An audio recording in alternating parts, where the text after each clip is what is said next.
March 7th, 2018. Anti-fascists mobilize en masse against the alt-right in Michigan. The West Virginia teacher strike continues into its third week and begins to spread. And reports of actions against the Bayou Bridge pipeline, strikes in Iran, and pinkwashing pride parades in Australia lead us to the conclusion that humanity's only hope is capital A anarchy on this episode of The Hotwire, a weekly anarchist news show brought to you by The Ex-Worker, with me, the Rebel Girl. A full transcript of this episode with show notes and useful links can be found at our website, crimethink.com/podcast. You can subscribe to The Hotwire on iTunes or wherever you get your podcasts. Just search for The Ex-Worker. You can listen to us through the Anarchist Podcast Network, Channel 0, or on your radio's dial in Eugene, Oregon, every Sunday at noon on KEPW 97.3. Fairbanks, Alaska, Saturday mornings at 9 on KWRK 90.9. And in Tacoma, Washington, every Friday at 9 a.m. on KUPS 90.1. Believe it or not, every Hotwire is radio ready. And in our show notes, you can download a 29.5-minute version of this episode for standard radio time slots. If there's a story or upcoming event you'd like us to include in a future Hotwire, just hit us up at podcast@crimethink.com. And now for the headlines. Sunday was the end of a week of action against the Bayou Bridge pipeline. A report about the week of action on its going down explains, quote, "The Bayou Bridge pipeline is a project being financed and carried out by the notorious polluter and pipeline spiller Energy Transfer Partners, and is the tail end of the Dakota Access Pipeline, which in 2016 saw mass resistance by indigenous water protectors and other eco-warriors in Standing Rock, North Dakota. The pipeline threatens the land, livelihoods, and waters of people living in the Atchafalaya Basin in Louisiana. In response to the threat, a resistance camp, L'Ouest La Vie, has been set up in Louisiana. The week of action kicked off with 24 pipeline opponents storming one of its construction sites in Louisiana, blocking the equipment and unfurling a banner that read, "Protect what you love." Throughout the week, there were demonstrations for divestment outside and inside branches of Bank of America, Morgan Stanley, Citibank, Wells Fargo, Chase Bank, and U.S. Bank. Students at Brown University disrupted a Morgan Stanley recruiting event with an anti-pipeline banner.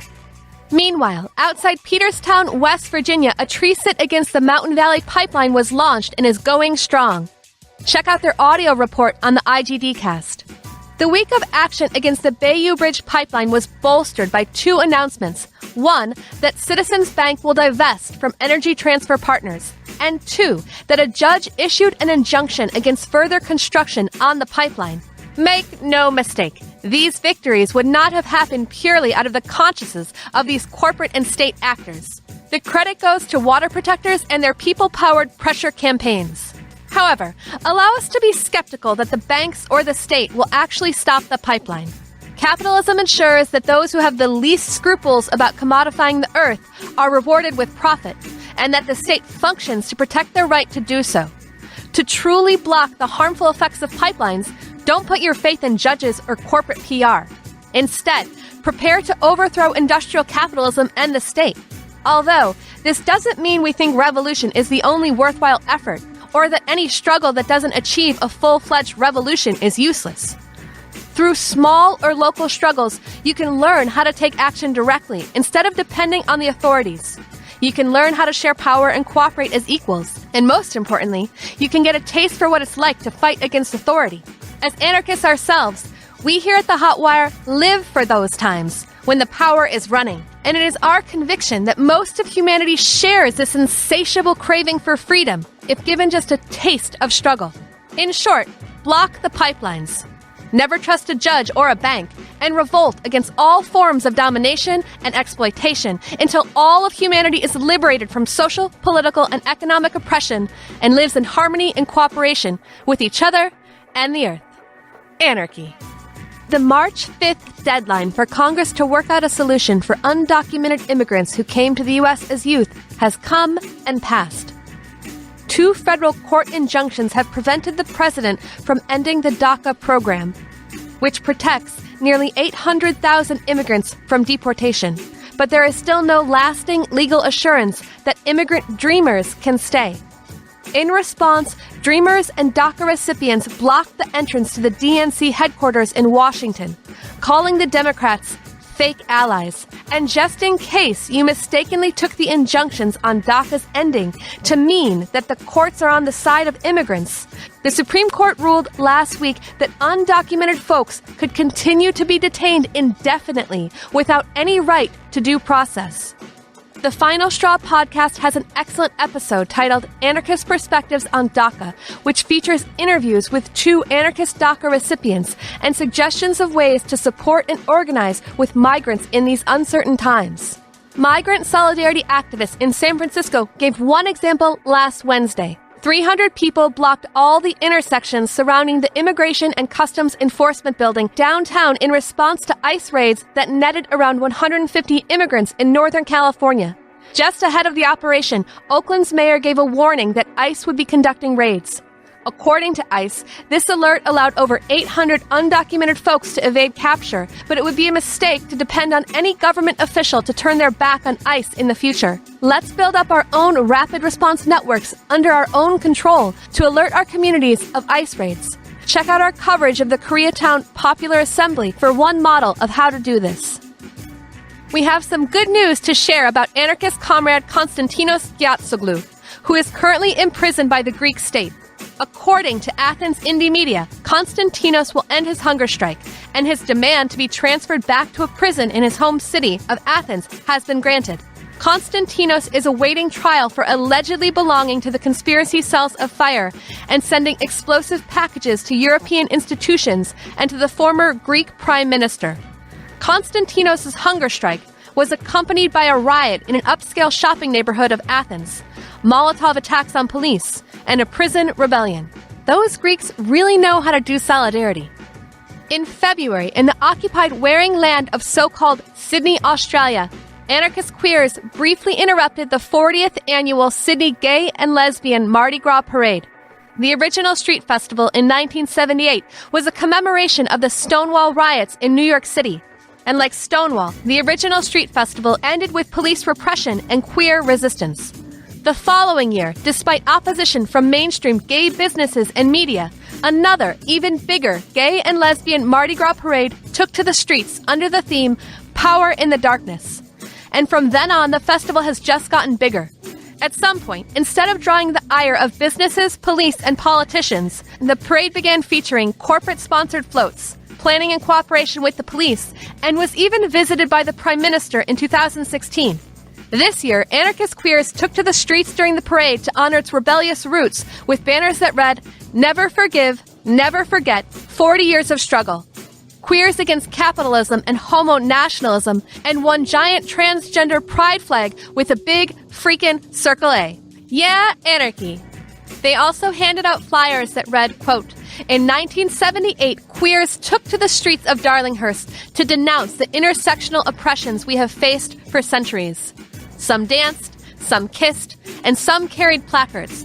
But most significantly, militant queers, fed up with being criminalized and subject to various forms of physical, sexual, verbal abuse, literally fought the enemy, the notoriously violent, homophobic Darlinghurst cops, for our right to exist. Now, 40 years later, queers continue the struggle against ongoing and diverse examples of state-sanctioned anti-queer violence and the capitalist pinkwashing of what Mardi Gras represents as a significant moment in queer revolutionary resistance. Remember, they only gave us rights because we rioted. Although we recognize and acknowledge that gains have been made, and they indeed should be celebrated, all around the clouds of oppression loom imminently and ominously. On an international level, fascism is on the rise. And while they may not come first for the queers this time, they will surely come one day under new guises. Our head in the sand hedonism is not only an insult to those who fought in the past and an insult to those who suffer now, but it is also the victorious manifestation of deliberate social conditioning by a dominant and oppressive system that has never been defeated, only wounded. We have been distracted by glitter and bright lights, bought off by the mundane promises of festivity and consumption, while all around us others live in misery and the planet is being destroyed. The struggle must no longer be just about our rights. We as queers must show our support and active solidarity with the others, who are the burning witches and faggots of our age. By embracing the heteronormative values and morality of nationalism and capitalism, we only perpetuate norms which have done nothing but marginalize and oppress us, and those we stand in solidarity with. We believe that homo-nationalism is akin to pink fascism, and that we all have a duty to ensure that the assimilationism so many of us are celebrating is critiqued through an anti-fascist and anti-capitalist lens. As radical queers, we struggle for true and all-encompassing liberation. Selling queer culture is not liberation. A continuation of colonization, First Nations genocide, land dispossession, and theft of indigenous land is not liberation. A continuation of a border regime that routinely punishes queer refugees through indefinite detention in immigration prisons and regularly deporting queers back to unsafe countries is not liberation. The overrepresentation of queers and trans people in state prisons and or psychiatric institutions is not liberation. Embracing capitalism is not liberation, not for queers and not for anyone else. We stand against the inherent inequality and injustice of a capitalist system which normalizes patriarchal and kyriarchal systems of authoritarian power. Further, we vehemently renounce the capitalist takeover of our struggle, our passion, and our very identities. Embracing the violent and oppressive institutions of this colonialist, racist government is in direct conflict with genuine notions of liberation, which we recognize as inherently involving principles of mutual aid, solidarity, collaborative struggle, direct action, and the freedom of our sexuality and our lives from internalized, straight, capitalist, religiously inspired values. Whew! Hats off to the anarchist queers down under. That was one of the fiercest, fieriest communiques we've read in a while. And speaking of anti-fascism in so-called Australia, on February 25th, anarchists in Melbourne hung anti-fascist banners over a Greek Patriot March, which featured Golden Dawn-affiliated fascists working security. One of the banners read, "No borders, no nation," and the other featured a big circle A and the anti-fascist action flag. After months of planning, anti-fascists in Lansing, Michigan turned out 1,000 people on Monday to counter the neo-Nazis and alt-right types who came to listen to a speech by the whiny trust fund white nationalist Richard Spencer. Only about 30 or so fascists showed up and were blocked several times by protesters utilizing a diversity of tactics, from soft blockades to straight-up Nazi punching. The speech was delayed, and the photos of a tiny crowd of supporters in front of Spencer are truly pitiful. Unfortunately, about 20 anti-fascists were arrested and are in need of legal support. You can find their bail fund at fundedjustice.com/StopSpencerMSU. To find out what exactly went down, we caught up with an anarchist who has been involved in the hashtag Stop Spencer organizing in Lansing. Thanks so much for speaking with us today. What went down in Lansing? I feel like we can claim a really wonderful victory in pretty much all but ruining Spencer's wanting to speak at Michigan State University. Probably about 500 people from all ages, all types of people, all backgrounds, very good, really diverse mix of folks came out, and it was super beautiful to see, people held together pretty well, and there was a lot of self-initiative and mutual aid, and basically what happened was folks were able to not let most of the white supremacists that wanted to get inside the venue get in, and specifically, which we feel really proud about, Patriot Front and the Traditional Workers' Party folks, they did not get in at all. And when I think Spencer spoke in front of maybe a couple dozen or 30 or so people inside this giant agricultural barn-like building in a cornfield and with no one almost listening to him. And the only way the few people got inside were that they had to have hundreds of heavily armed riot police. They were the ones that were having to escort the fascists one by one into the venue, and you could see a lot of the police and the fascists, when they were being escorted in, were looking scared, and people were being really strong and holding tight, trying to even rebuff those folks too. So it felt like pretty much a real victory for shutting down the event pretty much. The last part about that was we decided not to wait till the fascists came back outside, the few that were inside, and we had a nice little victory march back and made sure everyone got back safely, and then have been doing really solid jail and court support ever since for the couple dozen folks that got arrested. The other real victory to me was in that organizing. Vast majority of the people that came to the demo yesterday had never, ever even been to a demonstration, much less something so intense as it was yesterday. Because this is a mini police state set up to allow a few fascists in, and it was scary, especially if you'd never been to a demo like that. So I feel like we feel really proud that a lot of people held really strong, and I kept watching people that had never been at demos just repeatedly stand up against, police and fascists, and it was really powerful. And at the end, we were all chanting, "We will defend our neighbors and our friends. We will defend our neighbors and our friends." And I just kept thinking that we really did that. Unfortunately, the police did things like picking a few people off here and there. We were going to have portalets on site, and they said they wouldn't allow them. And a couple people went to the bathroom in the woods, and they grabbed them there. And they also grabbed people that were inside the demo. So far, some people have gotten out with no charges. 3 people got out today, 1 arraigned with misdemeanors. The other 2 actually have felony charges. And for us, pretty high bail set. And we are scrambling to get a lot of bail money together because there's still maybe a dozen or so people in jail. And we're thinking that those are the people that they're keeping in to arraign with potentially felony charges. We're not sure. And so we're looking at having to fight those and needing bail and legal fund money for both of those. There is a site, www.fundedjustice.com/StopSpencerMSU.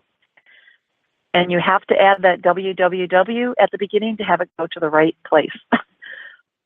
Yeah, the only last thing is Spencer and his fascist friends and organizations first tried to come to Detroit this weekend, and various people figured out where they were planning to gather, and the venues instantly said they didn't want to host fascists, and then they had to run to the next town over, Ann Arbor, and they were running around town trying to figure out a next thing to do in parking lots, and they finally ended up getting an Airbnb, but were by then realizing they were being run around town.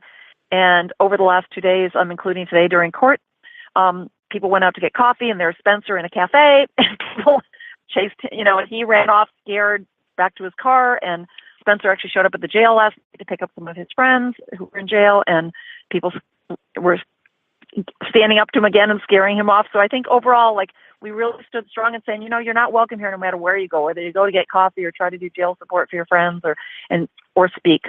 And like I said, I feel like we came out of this with a really profound sense of a really strong, actually reinvigorated, radical sense of struggle here and resistance and mutual aid. What does Monday tell us about the state of the alt-right right now? And what about the state of anti-fascism? At least the white supremacists that like to be really performative and sort of role play extravagantly being white supremacists, I feel like are increasingly having trouble doing that. And that doesn't mean that white supremacy itself isn't moving forward strong, but I feel like that milieu is having, a lot more venues do not want to have anything to do with them. And in terms of what it says for anti-fascists, I saw people dressed up in everything from anti-fascist and black bloc attire to dressed up like clowns, to dressed up like what people look like in real life, to dressed up very, queer and proud, and all sorts of everything in between. And so here in Michigan, in the Midwest at least, it's really beginning to say that everybody is and should be an anti-fascist. As one more example, I know you could probably cut me off, but there was some religious groups that in the past had been skeptical of anti-fascist organizing, and this time they wanted to hold an event in a church for people that needed to go there, but they were in no way trying to take people away from the actual rally, and they were working in concert, and they wanted to have the two be supportive and felt like it was just a diversity of tactics to have both happening. Thanks so much for speaking with us. Yeah, sure. Okay, great. Yeah, no, thanks for chatting with me. Hi, this is Mark Bray, author of Antifa, the Anti-Fascist Handbook. When I want to know what's up with anti-fascist struggle, I go to It's Going Down, the best online source for anarchist and anti-fascist news. At itsgoingdown.org and on Twitter at IGD_news. It's going down, and you're invited for what they selling. We ain't buying, there is no running, there is no hiding, there's only fighting or dying. Country roads, take me home to the place I belong, West Virginia. The West Virginia teacher strike is now the longest strike in West Virginia history. Despite the teacher strike being described by both government officials and union leaders as illegal, all public schools in the state remain closed as the strike is about to enter its third week. As we went to press last episode, the media was prematurely celebrating an end to the strike due to a deal drafted between union leadership and the governor, which would have had teachers back in school by March 1st, but without having fully met any of their demands. This deal was quickly rejected in votes from the rank and file, not to mention the thousands of non-union teachers who have continued to hold it down on the picket lines or volunteering at food drives for students instead of going back to work. In a move that is as telling of government's priorities as it is a slap in the face to the striking teachers, on March 2nd, West Virginia's Senate unanimously passed a pay raise for correctional officers. Totally disgusting, but it didn't dishearten the teachers from keeping up their strike. In fact, the inspiration from their strike only appears to be spreading. On March 4th, another statewide strike hit West Virginia, this time for workers at Frontier Communication, the internet provider in the state. It's Going Down reports that over the weekend, it also came out that there was significant talk about a statewide strike from teachers in Oklahoma. At least 25,000 teachers have joined a secret Facebook group calling for a statewide walkout. Teachers in West Virginia and elsewhere have been very excited about this, immediately linking up the 55strong hashtag with the hashtag 77strong, referring to the number of counties in West Virginia and Oklahoma, respectively. After deciding over the weekend to occupy the state capitol, workers flooded the Capitol building in Charleston on Monday and sang "Take Me Home, Country Roads" loud enough that the politicians deciding on their pay and insurance could hear them from inside the Senate. We caught up with an anarchist from West Virginia to hear about what, besides singing John Denver tunes, makes this strike in particular so unique and important. Who are we speaking with? Well, I'm Bloom. I work with the Morgantown Ultra-Left Network, and I'm also working with a newly founded group as a journal called Wither Appalachia, which for a class-based analysis of Appalachia and its problems and future. What makes this strike in particular so unique? Well, in terms of organizing the strike, it didn't start, but it was organized heavily in a Facebook group for West Virginia teachers and education employees. And from there, that was kind of a way of mass communicating. A lot of people point to the unions, but I think it's also notable that the union membership in comparison to the amount of teachers is relatively low. I forget which article, but there was an article in which a union member said, we listened to the teachers, they decided to strike, and we kind of just followed. The teachers have mostly been organizing autonomously, per se. I mean, the union tried to tell them, I think it was last week, go back to work. And they didn't. They decided to strike anyways. Of course, there's a lot of semantics about whether it's a strike or a work stoppage because it does have the permission of their bosses, the superintendents, who have been letting them shut down school and treating them as snow days, which can be made up later. The only thing that is certain is that the strike will continue until at least a demand is met. I was in Charleston this weekend, but everywhere else, you go to any school, you go to any downtown area, and there's stuff about the strike everywhere. You sit in a coffee shop, people are talking about it. You go to your class, people are talking about it. You go to an intersection somewhere, there could be a picket line. The strike is everywhere, and it concerns just about everyone I know in the state. That could be because of the regional identity. or that could also be because, we are kind of I wouldn't say obscure, but we're kind of in the periphery of a lot of American political discourse. And we have once again been thrust into the center of it. Have you witnessed any kind of political or class consciousness shifting through the course of the strike? There has definitely been a changing voice or class consciousness within the state, I would say. For one, people are generally more angry now at natural gas and the coal industry because they are keeping the state legislature from getting a severance tax to pay the teachers more. So there was, a lot of hatred, class hatred, I'd say, towards the natural gas and coal industries all throughout the state's history. There grew to be more of an allegiance towards them as coal jobs dwindled. But now I think what we are seeing is people more and more are turning their backs on those industries. And ultimately, those industries represent the majority of the industrial capitalist class that exists in West Virginia. And when people are starting to question their role in West Virginian society and social order, I think that definitely has a dramatic shift in consciousness. We wanted to add something to what our comrades said about West Virginians losing trust in the coal and gas companies. On Monday, It's Going Down reported, quote, coal mine owning Governor Jim Justice also attacked the strikers, calling them rednecks, a remark that was answered by many strikers who donned red bandanas around their neck, a reference to the Battle of Blair Mountain in 1921 and the Redneck Mine Wars. In these battles, mine workers waged armed insurrections against hired goons of the coal industry, as well as with the U.S. government, taking over entire towns in the process, while the government used troops against and dropped bombs on the insurgent workers. This was the largest insurrection since the Civil War, and probably the closest the U.S. ever came to wide-scale class war. With this kind of rebel history rising up and taking root in the imaginations of workers in West Virginia, we wanted to share a call from the West Virginia industrial workers of the world on how to support the strike. First of all, they encourage anyone within driving distance to come check it out for yourself. If you do go, they suggest bringing agitational materials like zines from prol.info or the cool posters they published on It's Going Down.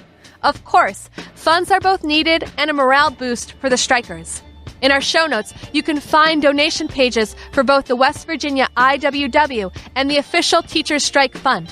Lastly, you can support the strike by spreading the strike. The IWW calls on strike sympathizers to, quote, begin talking in your communities about how you can support this strike and learn from it. Education workers in particular. If possible, organize mass meetings of education workers to talk about next steps in your area. We've already heard of this happening in other states. If you want to do this and aren't sure how, contact us or your local IWW group. You can keep up with them at wviww@protonmail.com or on Twitter or Facebook at West Virginia IWW. And while President Trump and Israeli Prime Minister Netanyahu discussed renewed sanctions against Iran amidst thinly veiled threats of nuclear war, rebel workers in Iran remind us that the exploited of all nations have more in common with each other than their leaders would have them believe. Over 3,000 workers from a steel plant in Aves, Iran, have been on strike over unpaid wages since the end of January. On February 24th, steelworkers occupying their factory resisted eviction by police and satirically chanted, "Death to the worker, long live the oppressor." Over the weekend, workers from the Haft Tape sugarcane factory went on strike for overdue wages and the return of corrupt bosses to their previous posts. The workers blockaded two of the factory's shareholders from leaving the building. While last year's Muslim ban would suggest that no one from Iran should be trusted, the teachers' strike in West Virginia shows that the most immediate material threat to American workers' livelihoods is from their bosses and rulers. In fact, the striking teachers in West Virginia and the striking steel and sugar workers in Iran have far more in common than they do with their respective leaders. And the sooner the poor, powerless, and exploited of every country realize that, the safer we will all be from the militaristic horrors ensured by governments and nation-states. Down with nationalism. Anarchy now.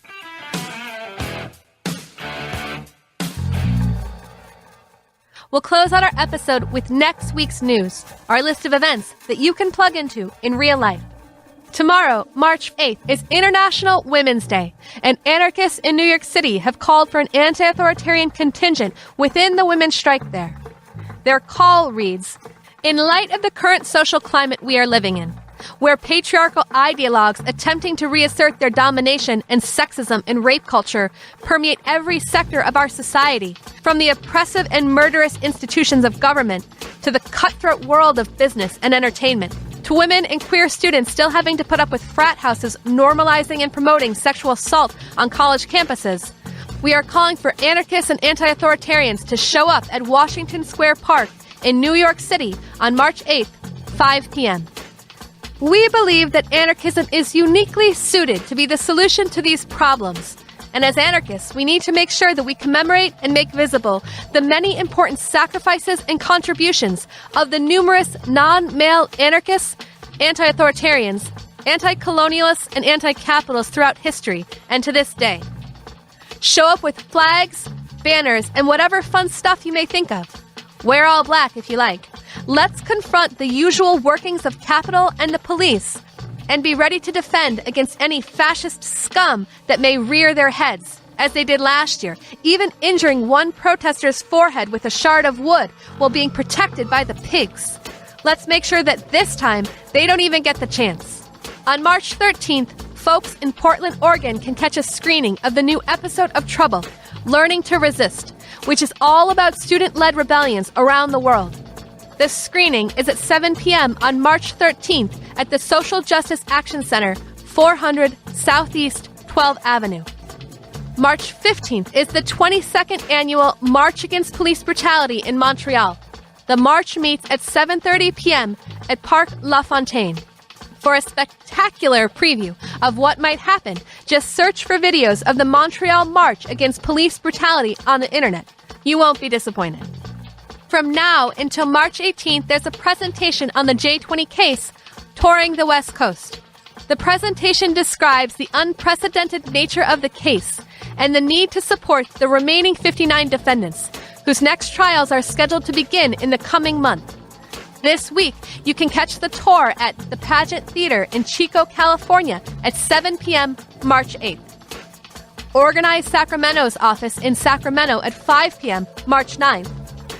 Station 40 in San Francisco at 7 p.m. March 10th. Hasta Muerte Coffee in Oakland at 5 p.m. March 11th. The Freight Building in Santa Cruz at 6:30 p.m. March 13th. And at 1811 Johnston Street in Los Angeles at 7 p.m. March 14th. For more tour dates and details, check out @DefendJ20 on Twitter and Instagram, or email westcoastj20tour@riseup.net. Starting today, CrimethInc will embark on a speaking tour for their latest book, From Democracy to Freedom. This week, you can catch the tour at the Mr. Roboto Project in Pittsburgh at 7 p.m. today, March 7th. Guide to Culture in Cleveland at 7 p.m. March 9th. The Common Good in Bowling Green, Ohio at 6 p.m. March 10th. At 2424 Southwestern Avenue in Chicago at 7 p.m. March 11th. The Monroe County Public Library in Bloomington, Indiana at 7 p.m. March 12th. The Flyover Info Shop in Carbondale, Illinois at 7 p.m. March 13th. And at Foam Coffee House in St. Louis, Missouri at 3 p.m. March 17th. If you'd like to arrange a presentation in your own town or at your university, just contact Rolling Thunder at crimethinc.com. Mutual Aid Disaster Relief are also touring throughout the Midwest and Mid-Atlantic from now until May. They're doing 2 dates per town. On the first day, presenting Protectors vs. Profiteers, Communities in Resistance to Disaster Capitalism. And the following day, hosting a more participatory workshop entitled Giving Our Best, Ready for the Worst, Community Organizing as Disaster Preparedness. This week, you can find their tour in Asheville, North Carolina at 7:30 p.m. on March 9th and 12 noon on March 10th at Firestorm Books and Cafe. In Boone, North Carolina at 6 p.m. on March 13th at the Turchin Center for the Visual Arts. and in West Virginia on 6 p.m. on March 14th at Sam's Community Center. Go to mutualaiddisasterrelief.org to find details on all the tour dates. For a preview of what will be discussed on their tour, check out the recent interview with Mutual Aid Disaster Relief on the IGD cast. There's a call for March 24th to the 27th to be an international offensive to free political prisoner and former Black Panther Mumia Abu-Jamal. Supporters are calling on folks to take local actions to free Mumia, and for March 27th to pack the courthouse in Philadelphia. They're also calling on folks to call the DA at 215-586-8000 and tell him to release all police files on Mumia to the public. You can find out more at freemumia.com. The Southeast Trans and/or Women's Action Camp will take place from April 26th to 29th in the Smoky Mountains of Western North Carolina. The Action Camp is open to all trans and/or woman-identified folks.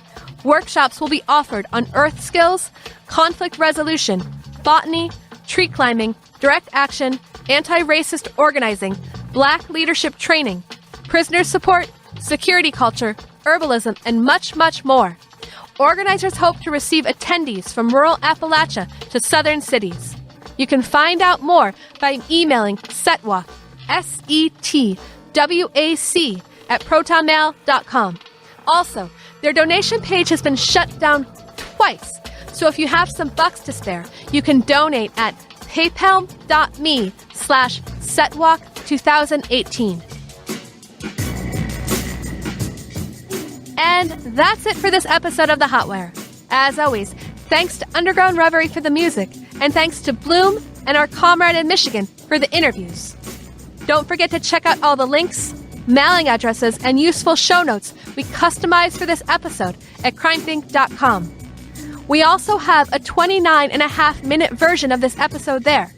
Every Hotwire is radio ready, so if you want to replay part or all of this show, just go for it. You can also send us news or announcements to include in the future by emailing us at podcast@crimethink.com. Stay informed, stay rebel, plug into the Hotwire.